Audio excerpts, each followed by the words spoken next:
Sing sang tai tai lei ho. I'm Marika Kilang, 33 years old. I'm from Tuguegarao, Philippines.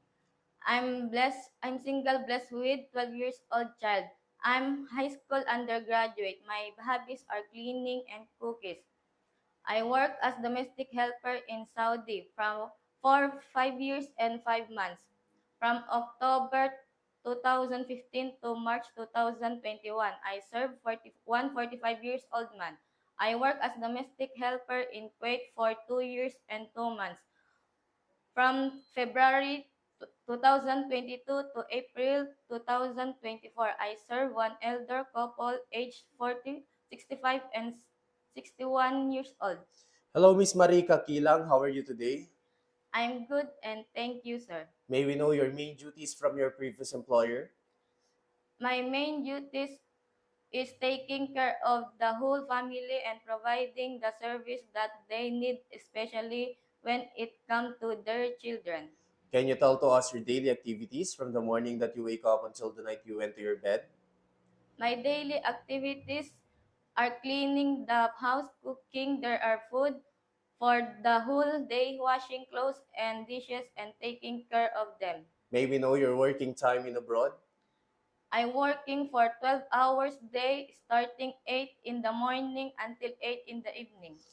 Why do you choose to work in Hong Kong? When I come it domestic, I choose Hong Kong because Hong Kong is the one best country to work when I come in domestic helper. Can you cook some Chinese food? Can you give us example dish on how to cook it?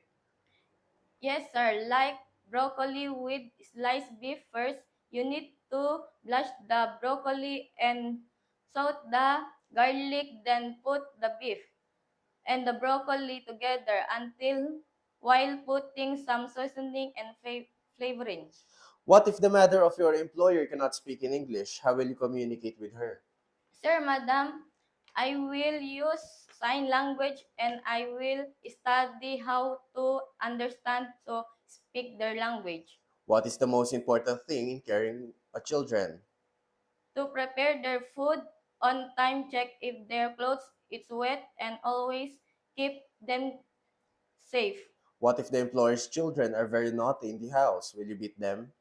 No, sir, madam. I will just talk to them nicely, lovely, and understand them. What if the employer's child is fighting with each other? How will you manage them? Just explain fighting with each other is not what it's good manners and right conduct. What is the most important thing in carrying a baby? Regularly check the diaper, it wet, and feed the baby on time and give the medicine on time. How will you arrange your duties if only you and the baby left in the house? Attend the baby first bath, the baby feed the baby, and once the baby is sleep, that is the time that I do my household chores. What if you found out that the baby has a fever and your employer is not at home? What will you do? First, I need to call and inform my employer or the parents and call the doctor for help and advice. What is the assurance of your employer that they won't regret if they will choose you? I am hardworking, trustworthy, and can easily learn. Do you have any last message to your future employer?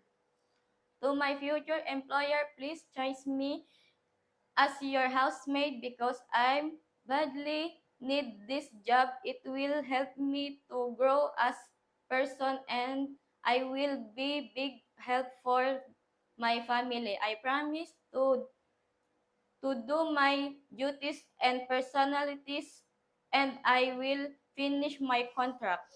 Before we end, can you show your best smile?